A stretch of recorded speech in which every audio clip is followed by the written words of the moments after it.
E eu vou mostrar mais ou menos como que isso aconteceu, porque as pessoas acham que uma pesquisa é o começo, o final, e a parte intermediária ela fica um pouquinho obscura. Então as pessoas muitas vezes não entendem como é que isso acontece. Então, nesse estudo, tanto um quanto o outro, é um estudo fase 3, que é a última fase antes da regulação. É um estudo randomizado, que é aleatório, duplo cego, controlado por placebo. Ou seja, o paciente não sabe, quem está administrando não sabe qual é o medicamento que o sujeito está tomando. Então, nós temos dois grupos, Asmodil e placebo. Eles recebem o grupo Asmodil 5 mg dia por até 14 dias, mais um tratamento padrão, porque você não pode recusar ao paciente um tratamento padrão. E no grupo placebo, ele vai usar o placebo de Asmodil, que nada mais é do que um comprimido igualzinho, né, ao Asmodil, mas que ele não tem nenhum tipo de efeito. A mesma coisa, até 14 dias, e um tratamento padrão, porque também não vai haver a recusa do tratamento padrão para esse paciente. O interessante é que nós temos dois perfis de estudos completamente diferentes, com uma logística totalmente diferente. No estudo, nós temos casos moderados que exigem internação, então você tem uma rotina hospitalar. Nesse caso, a instituição proponente foi a Santa Casa de Misericórdia de Campos, e o investigador principal foi o Dr. Cláudio Glória. No outro caso, nós tivemos a instituição proponente, que foi a unidade de pesquisa do Instituto Calzu. O investigador foi o Carlos Augusto, o Dr. Carlos Augusto de Araújo Tavares, e que foram usadas unidades coparticipantes. Essas unidades coparticipantes eram unidades que fariam o monitoramento desses participantes que não estavam no hospital. Então, foi um protocolo de atendimento domiciliar ambulatorial. Então, muito difícil de se controlar um protocolo desse. Mas, nesse caso, nós tínhamos em cada unidade um subinvestigador que cuidava dos pacientes dentro da sua localidade. Então, Itaocara, Cambuci, São Fidélis, Campos dos Goitacazes aqui do Hospital São José, e a Santa Casa, como tinha a experiência da dispensação do medicamento experimental, ela entrou nesse protocolo como o controlador do medicamento. Nós temos nos dois estudos um cronograma muito parecido. A única diferença é a particularidade, que no o paciente vai ser internado e no outro o paciente está no regime ambulatorial, sendo que a diferença acontece mais em relação aos exames. O fluxo da pesquisa também é extremamente parecido, e é um fluxo de pesquisa que tem a mesma particularidade. Numa, o paciente vai ser internado, na outra, o paciente vai receber um acompanhamento ambulatorial. Além desses dois estudos aqui, que têm a mesma característica, nós temos um terceiro estudo com a mesma característica. Aliás, esse é o estudo humano, o estudo que originou esses outros dois. Para que eles foram feitos separadamente? Esses estudos foram feitos, esse estudo foi feito na China, esses dois no Brasil. Eles foram feitos separadamente, por quê? Para que existisse uma contagem do número de pacientes e uma regulação acontecendo em outro país. Para isso, foram feitos acordos de cooperação. Então, inicialmente, foi feito um acordo de cooperação com a Prefeitura Municipal de Campos, e em seguida, outras prefeituras acabaram enviando pacientes para a internação do IgG1. E foi esse critério que fez com que a gente escolhesse os parceiros no projeto IgG2. Então, com isso, Campos gerou 347 pacientes, enquanto São Francisco do Itabapoana gerou 2, Itaocara 75, São Fidélis gerou 35 pacientes, Cambuci 28. Então, no Brasil, nós tivemos 492 pacientes, na Ásia, 602, um total de participantes do projeto Asmodil de 1.094. Então, o Brasil ele não ficou muito atrás, ainda mais a região nossa, que é a região norte-fluminense. Para isso, foram feitos vários acordos de cooperação. Então, acordos foram firmados em várias reuniões, e dentro dessas reuniões, esses acordos permitiram que a gente fizesse esse protocolo de universidades. Dentro da Santa Casa, antes da pesquisa, houve um treinamento praticamente do hospital. Então, o hospital aceitou totalmente a questão da pesquisa clínica e achou que fosse um projeto de inovação e começou-se a fazer um treinamento desses colaboradores. No total, foram 300 colaboradores que fizeram 2 treinamentos, então foram 600 treinamentos. Antes do início da pesquisa. Então, houve toda uma preparação do hospital para receber uma pesquisa que ainda iria acontecer praticamente 6 meses depois. No segundo protocolo, nós tínhamos todas as unidades que teriam que ser treinadas da mesma forma e nós priorizamos o treinamento no sistema.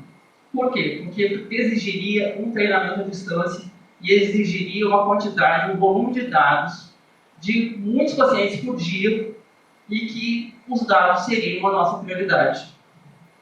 Então, os hospitais ficaram responsáveis pela internação no caso de agravamento, cada um ficaria com assistência ao seu paciente, enquanto a Santa Casa fornecia o medicamento experimental para todas as outras unidades através da farmácia central. O próximo passo seria a parte laboratorial. No protocolo GZ1, nós tínhamos um laboratório dentro da autoridade hospitalar, que poderia atender a pesquisa, sábado, domingo, feriado, de manhã, de tarde, de noite, mas no tratamento ambulatorial a gente não teria isso. Então foi necessário ir atrás de uma estrutura que tivesse postos em outras cidades. No caso do Plínio Bacelar, ele tinha um posto em São Fidélis. E no caso do RG, ele tinha em São Fidélis e em Itaucara. E tinha uma estrutura, então, muito interessante dado ao porte da cidade, além das certificações. Então, dentro da Santa Casa, além do laboratório de suporte da Santa Casa, então, existe um laboratório de biologia molecular, que é um laboratório de pesquisa, que é um laboratório do Centro de Alta Complexidade, né? Então, aqui foram feitas as análises do PCR digital. Então, o laboratório ele é muito bem equipado, nós não temos mais espaço para colocar equipamento nenhum. E aqui nós temos os PCRs digitais. Existem 4 PCRs no Brasil, 2 estão aqui. Então, essa pesquisa tem um diferencial de ter uma quantificação absoluta da carga viral. Isso nós vamos falar mais adiante. Em relação à dispensação do medicamento, quando chegou o primeiro medicamento, praticamente foi feita toda a dispensação na farmácia da Santa Casa e existia dentro da enfermaria uma farmácia central. Então essa farmácia satélite, era uma farmácia que toda a medicação que ia para a enfermaria ia para essa farmácia e a partir daqui era dado suporte ao participante. Então existia já todo um funcionamento para que esse medicamento fosse dispensado dentro da enfermaria. No protocolo IGZ2, como já existia essa experiência que eu já falei, esse medicamento foi fracionado e foi colocado no código de barras. Esse código de barras passou a ser passou a vir a dispensação do sistema, né, através desse código de barra, onde não poderia haver falhas, porque o sistema não aceitava se aquele medicamento não fosse dispensado, entendeu? Se ele fosse dispensado erroneamente. Então, o próprio sistema já reconheceria que aquele código de barra não era daquele paciente e a dispensação não conseguiria ser efetivada. Então, nesse momento, a farmácia central fazia toda a separação das fichas clínicas dos pacientes, inclusive a medicação padrão, que era a saída para o projeto IGZ2, que era o projeto onde você tinha assistência ambulatorial domiciliar. Dentro da Santa Casa, você tinha as facilidades da estrutura hospitalar, e depois o Dr. Kleber vai falar sobre isso. Foram dificuldades e graus de dificuldades que foram transpostos no decorrer do tempo, porque o ritmo da pesquisa era muito rápido, porque você tinha um ciclo viral. Então, você não tinha muito tempo para ficar pensando. Então, você tinha que garantir a qualidade dos dados e garantir que os pacientes, que os participantes fossem bem atendidos e que nós conseguíssemos ter a quantidade de dados necessários para a parte regulatória. Então, nessa condição, nós tínhamos no protocolo a estrutura hospitalar, não sei se vocês se lembram, era um período bem complicado, período 2020, as cepas gama, delta e alfa, eram cepas que eram bem agressivas, e quando foi feito o protocolo de Z2, a gente já estava com a delta e com a ômega. Então, existia uma estrutura toda em relação a uma enfermaria que era exclusiva do estudo e que dava assistência ao participante, além de existir um monitoramento de eventos adversos dentro do atendimento diário. Na parte fora do hospital, nós tínhamos a prospecção. A prospecção garantia a entrada desses participantes. Então, esperava-se que através das tomografias fosse encontrado o perfil adequado para que esses participantes fossem inseridos dentro desse protocolo. No protocolo de GZ2, nós tínhamos uma outra situação. A partir do momento que nós tínhamos as fichas clínicas e as prescrições e os exames que teriam que ser feitos diariamente ou a cada 48 horas, nós tínhamos as equipes. Então, essas equipes, através da coordenação, elas eram direcionadas para os seus atendimentos. Esses atendimentos eles eram feitos em todos os lugares, campo, cidade, onde houvesse um participante que assinasse o termo de consentimento e realmente quisesse participar da pesquisa, tivesse dentro do critério de inclusão, então este participante seria atendido. Chegou até um momento em que a gente não tinha mais condição, tamanho curso dentro do Hospital São José, nós tivemos que arrumar um ônibus e fazer um atendimento, né, para não atrapalhar o movimento do hospital. Então, fora isso, a terceira parte, além de toda essa logística, a gente precisava de uma qualidade de dados. Essa qualidade de dados, ela começou pelos analistas, onde todo o material era conferido, onde existia uma conferência diária de todo o material que chegava, o material físico e o material que vinha através do sistema. Então, existia uma conferência entre o documento que chegava e o dado que estava inserido. Em relação ao que nós chegamos, né, em relação aos resultados da pesquisa. Inicialmente, a análise demográfica, tanto de um protocolo quanto do outro, não foi diferente. Nós tivemos uma distribuição muito interessante de faixa etária, segundo o IBGE. Não houve uma predominância de uma ou outra faixa etária. Nós não tivemos predominância, aqui nós temos o grupo total, o grupo azul-vermelho, vermelho, o grupo controle o azul. Não tivemos uma diferença muito grande entre brancos, pardos ou negros. Não tivemos muita diferença entre os sexos, né, masculino e feminino, mostrando que não houve uma escolha desses pacientes. Foi uma situação aleatória, mas foi um protocolo bem equilibrado, tanto em um estudo quanto no outro. Em relação às comorbidades no GZ1, também não houve uma escolha desses participantes, porque nós tínhamos um equilíbrio dentro do grupo azul-vermelho controle, e pacientes hipertensos, diabéticos, cardiopatas, obesos, osteoporose, diabéticos, bronquite, arritmia. Então, esses pacientes, muitas dessas situações eram omitidas no início, na entrada do participante, mas através das anamneses elas acabavam sendo descobertas. No protocolo de GZ2 é a mesma coisa. Nós tivemos pacientes hipertensos, pacientes com labirintite, que era uma das queixas da cultura, né? Então nós tivemos lá 35 pacientes com labirintite, esteatose hepática, diabetes, doença reumática, etilistas. Então não houve uma escolha em si dos participantes. O que houve foi um tratamento de participantes com comorbidades. E aqui a gente chega no que é a cereja do bolo deste protocolo. A cereja do bolo é o seguinte, é a carga viral. Então, não só um exame positivo ou negativo, mas sim uma quantificação real do número de cópias virais. Então, nós temos aqui, no exame normal de RT-PCR, o resultado será positivo ou negativo. No nosso caso, através de curva padrão, nesses protocolos, nós temos um número de cópias, 10.517 cópias. Para que serve isso?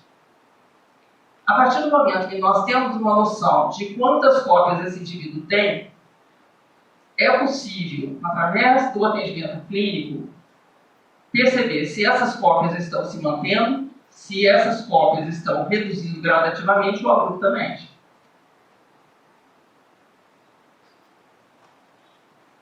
Então, isso era um diferencial. E, além disso, era possível entender em que momento o paciente estava randomizado. Se ele estava randomizado no início da infecção, no final da infecção, se ele estava na ascendência ou na descendência. Com 2 exames de RT-PCR, era possível saber se esse paciente estava melhorando, se ele estava piorando, ou se ele tinha a perspectiva de ir para a UTI. Ou seja, essa carga viral estava se mantendo no platô e não estava reduzindo. O que a gente tem que entender é que isso aqui é um fato totalmente desconhecido para os estudos. E talvez, numa situação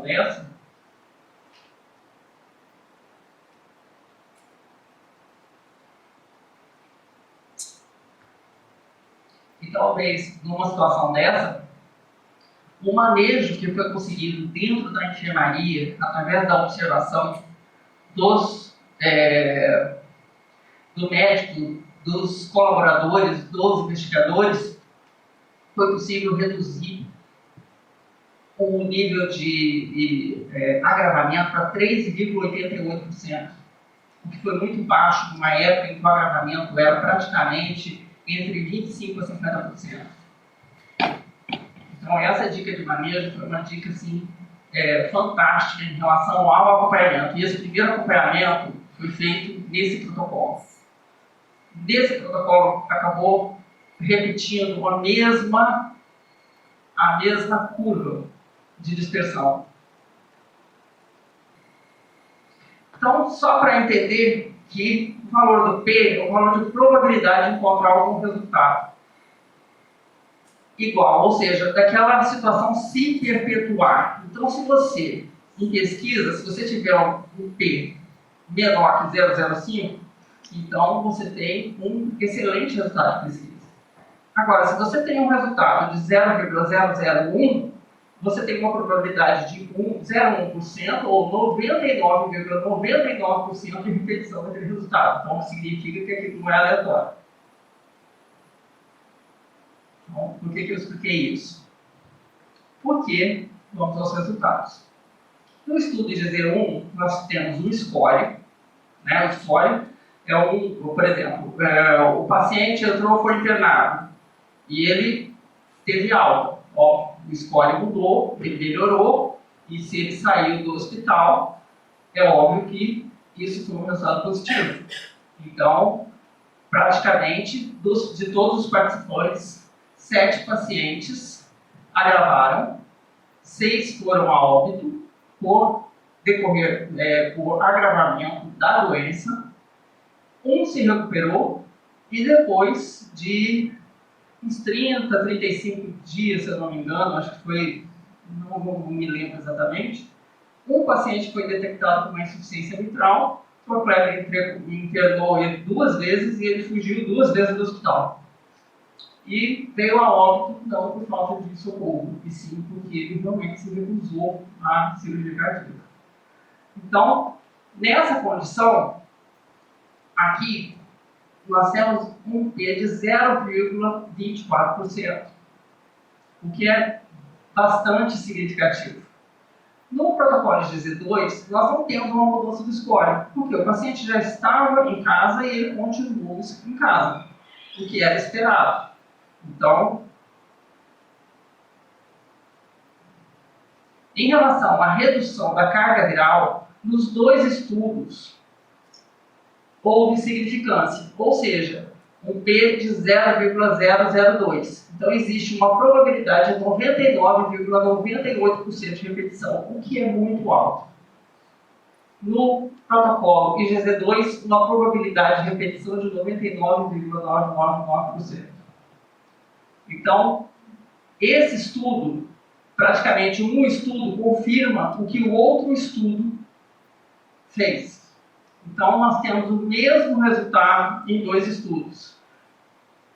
O número de dias diverge um pouquinho. Por quê? Porque você tem um paciente internado e o outro tem um paciente em casa.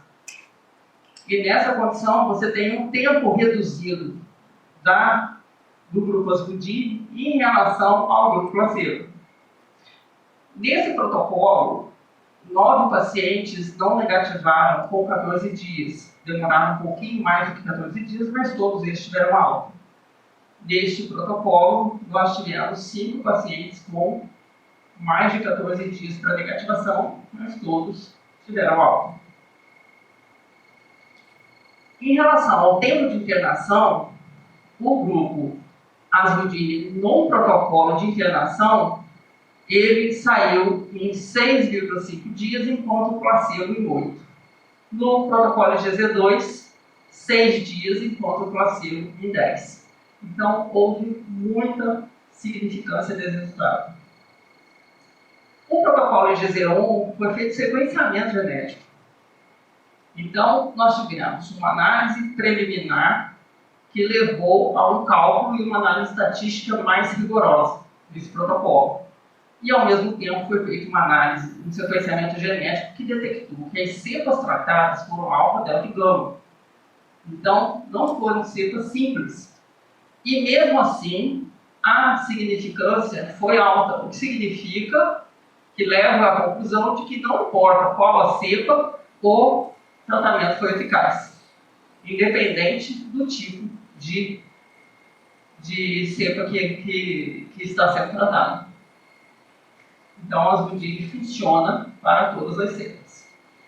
No protocolo GZ2, nós tivemos uma particularidade de ter 281 pacientes, 248 pacientes vacinados. 88% dos pacientes estavam vacinados e foram infectados. E, mesmo assim, houve eficácia do medicamento.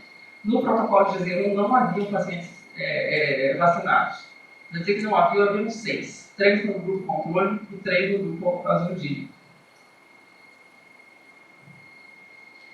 Quando a gente fala na análise do PCR digital e do RT-PCR, nós temos aqui, no RT-PCR, aquele cálculo que é feito por uma curva padrão, ou seja, 15 ciclos tem 14 mil cópias, 20 ciclos tem 12 mil cópias. Então, tem uma faixa elástica aí, não tem uma faixa muito precisa de quantas cópias existem. Mas, quando nós falamos do PCR digital, nós estamos aqui com a quantificação do número exato dessas cópias. Então, se você tem 12 mil, 30 mil, 40 mil cópias, qual foi o máximo de cópias que nós achamos do PCR digital? 380. Então, isso é inimaginável enquanto nós temos um limite dentro do ddPCR. Então, talvez isso explique porque alguns pacientes acabavam com maior tinha um agravamento muito mais intenso do que outros pacientes. E por aqui nós vemos, dos dois estudos, fazendo acompanhamento da carga viral, nós tivemos uma redução, a linha vermelha o Asbudin, a linha azul é o placebo, nós tivemos uma redução, e essa redução não foi tão elevada aqui, houve uma redução perceptível, mas não foi significativa. Enquanto que no IgZ2 houve uma significância de menor que 0,001. Porém, como nós sabemos que o RT-PCR ele tem uma margem muito grande há uma perda da fidelidade em relação ao número de cópias por ser um cálculo logarítmico, essa análise foi repetida do PCR digital. E como aconteceu do PCR digital, nós tivemos os dois estudos com a mesma curva, praticamente. E com isso tivemos uma significância. Quando nós comparamos o RT-PCR com o ddPCR, nós temos um número muito maior do que a gente imaginava. Então, enquanto existe, a gente está acostumado a falar em 10 mil, 15 mil cópias, muitas vezes o sujeito está com 60 mil cópias, 30 mil cópias, até 380 mil cópias. Isso pode mostrar uma limitação muito grande. Em relação às curvas, a ureia e creatinina, não houve alteração. As alterações que aconteceram tanto no azulino quanto no controle, quando uma curva sobe, outra sobe, quando uma desce, outra desce, e dentro da faixa de normalidade. Em relação à função hepática também, houve alteração dentro da faixa de normalidade e em algumas situações o paciente já entrou com uma elevação dessas enzimas. No decorrer do tratamento, tendeu a reduzir. Em relação à HBG, a mesma coisa. O que entrou, o que se elevou já estava elevado quando iniciou o tratamento. E dentro da faixa de normalidade houve uma oscilação, mas uma oscilação que não teve nenhuma significância. Em relação a eventos adversos, nós tivemos 7 pacientes, quando nessa época o normal seria ter 25 a 50% dos pacientes com agravamento, 7 pacientes, 2 GZ1, um paciente que se recuperou, né? Ele teve um prolongamento da internação, mas se recuperou e saiu, teve alta, e um que foi a evasão do hospital. No protocolo de GZ2 não houve evento adverso grave, porém houve uma gravidez. E essa gravidez foi considerada um evento adverso grave como evento adverso, como ocorrência médica significativa que está sendo acompanhada. Em relação aos eventos adversos, aqui nós temos uma coluna do grupo Asmodine e uma coluna do grupo controle. Eu não sei se dá para ver muito bem, mas, por exemplo, nós temos aqui cefaleia, 17 casos no grupo Asmodine, 19 no controle. Tontura, 16 casos do Asmodine, 18, 19 no controle. E é muito equivalente o evento adverso com tanto no grupo Asmodine como no placebo, nos dois casos. Então, a questão da patologia também já leva a alguns sintomas. E não só o medicamento é responsável por isso. Além disso, os antivirais eles já são conhecidos por ter essa particularidade. E alguns medicamentos também são conhecidos por essa particularidade. Então, o que mostra que houve uma certa segurança desses participantes que estiveram sob o cuidado da pesquisa durante esse período.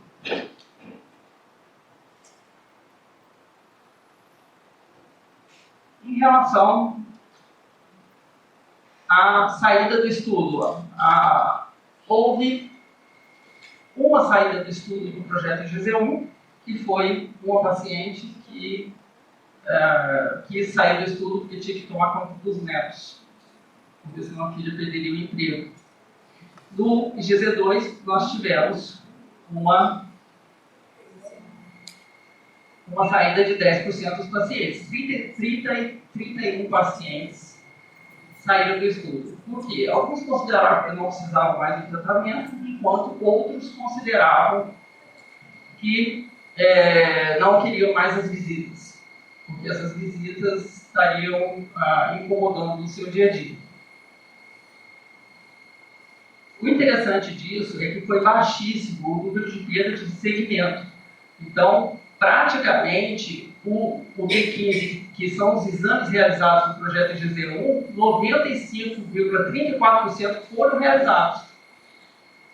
Enquanto que houve uma perda de segmento em GZ2 de 0,71% de não realizados. Então, isso aqui é fantástico em matéria de pesquisa, porque isso aqui não é o que acontece naturalmente.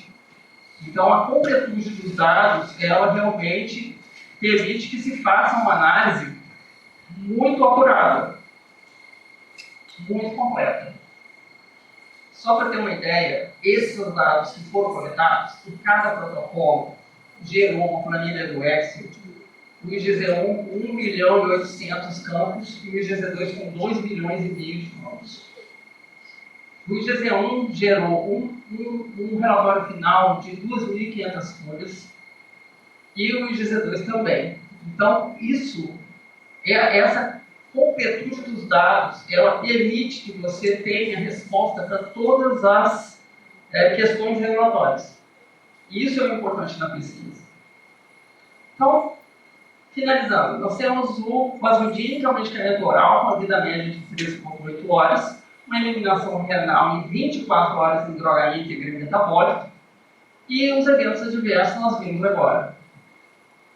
É um análogo de nucleosídeo que vai se incorporar à cadeia de DNA, impedindo que o vírus tenha o seu ciclo de replicação natural. Ou seja, interrompendo o ciclo, você interrompe a infecção.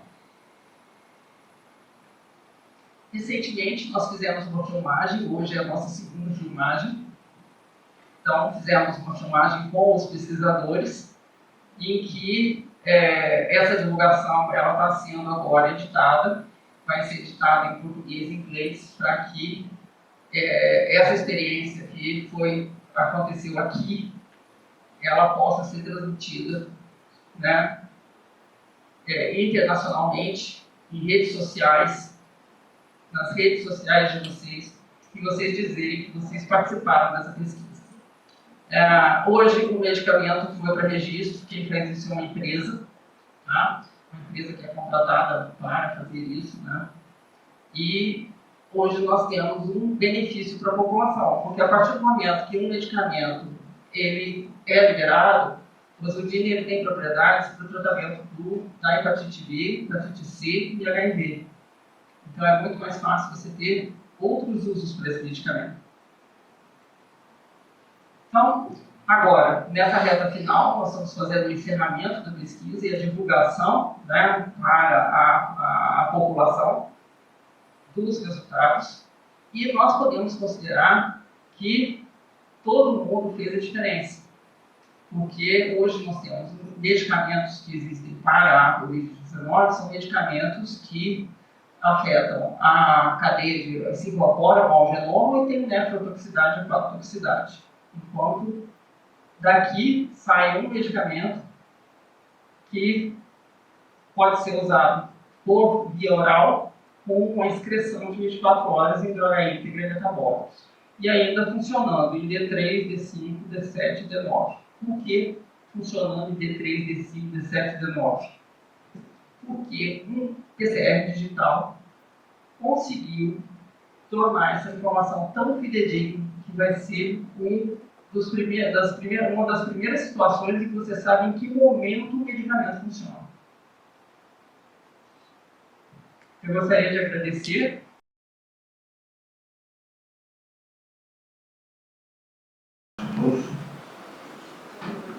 Vou tentar sintetizar o que foi essa parte inicial desse estudo, de maneira bem breve, mas de forma bem concreta, porque não é fácil você, num período de uma pandemia em que nada se sabia a respeito de protocolos de atendimento, de protocolos de tratamento, principalmente da eficácia de um tratamento definitivo para o Covid, montar um estudo, preparar um hospital que estava em vigência de atendimento a outros pacientes com Covid e a todas as outras patologias, que é um hospital geral especializado na parte de cirurgia cardíaca, cirurgia vascular, terapia intensiva, então os outros atendimentos continuavam em paralelo.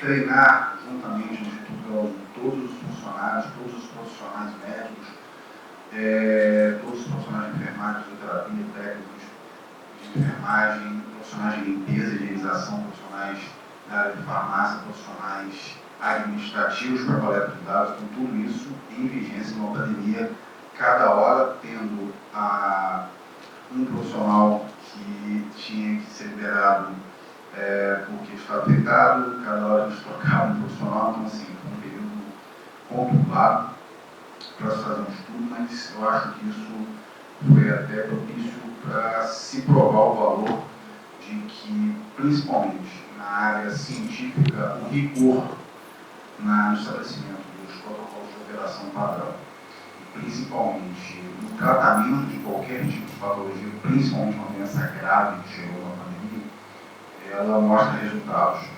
Eu costumo dizer que não só a efetividade do medicamento que já se provou, se só pelos dados que a doutora Paula acabou de apresentar, mas principalmente pelo rigor com que esses dados foram coletados, o rigor com que esses pacientes foram triados, vencendo resistências dos próprios pacientes, do familiar, de algumas resistências com relação ao secretarismo municipal de saúde, que no final acabaram entendendo que era importante respeitar os protocolos de atendimento, respeitar os protocolos de triagem, para que a gente tivesse um dado fidedigno.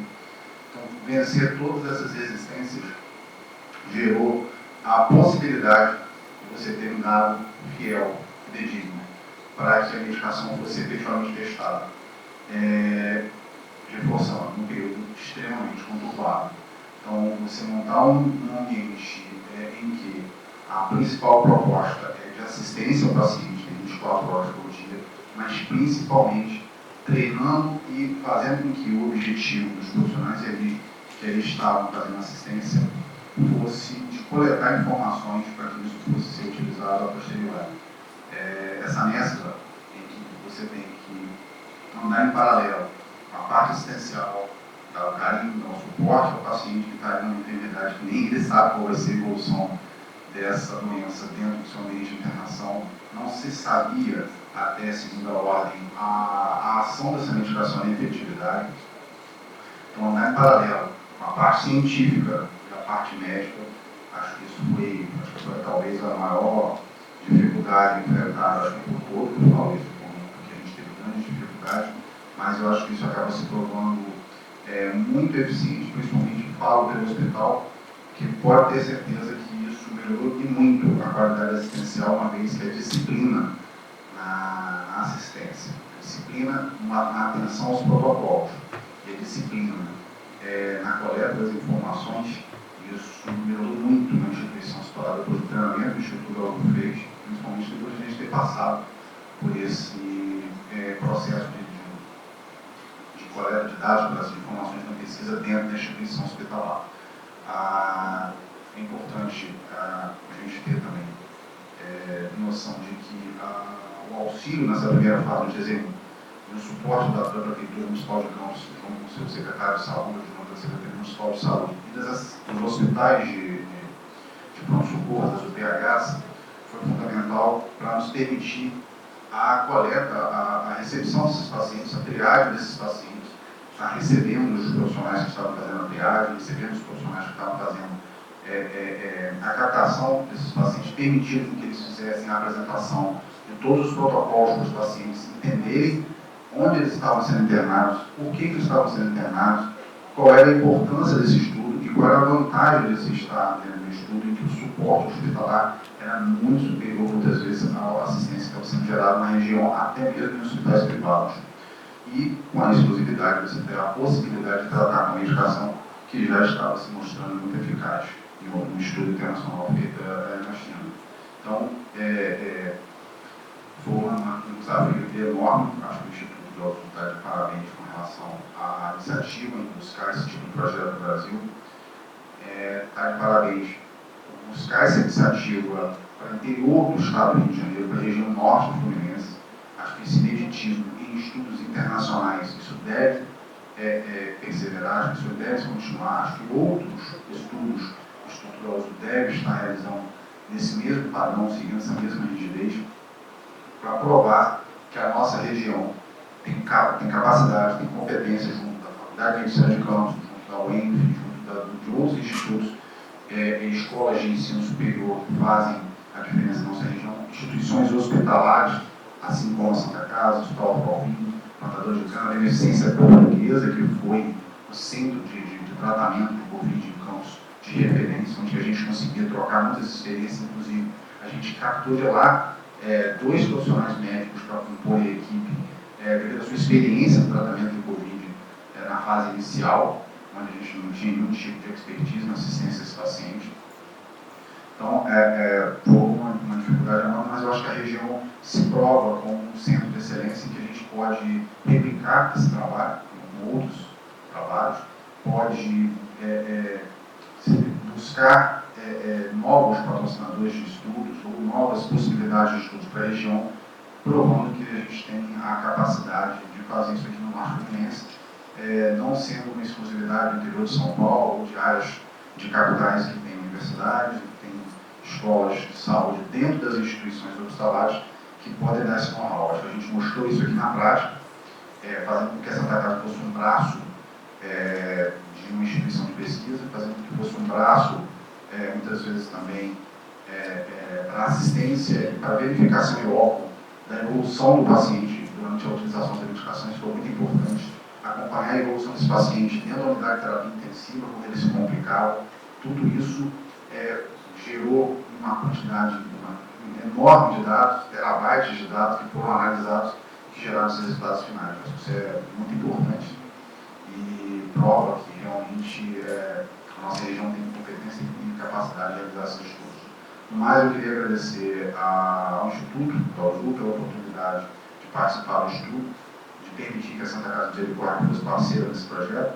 Esperamos que novos protocolos, novos trabalhos venham a aparecer, porque a nossa instituição, a Santa Casa de Misericórdia, ela vem buscando inovação tecnológica, buscar a ciência dentro do hospital e principalmente uma coisa que a Paula sempre falava, é tentar aplicar a ciência dentro do ambiente clínico, não deixar a ciência isolada dentro da universidade. Trazer a prática clínica, toda a tecnologia desenvolvida pelos cientistas dentro de um ambiente em que os pacientes do SUS, que são os que mais demandam assistência, possam usufruir da mais alta tecnologia na assistência. Parabéns ao Instituto do Azul, parabéns à Faculdade de Medicina de Campos pelo apoio, parabéns a todos os envolvidos, acho que isso foi fundamental para o sucesso do estudo. Um abraço e muito obrigado a todos.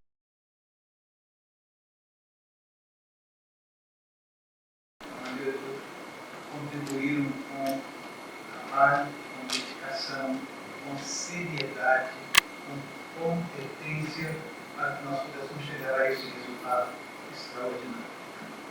O que dizer?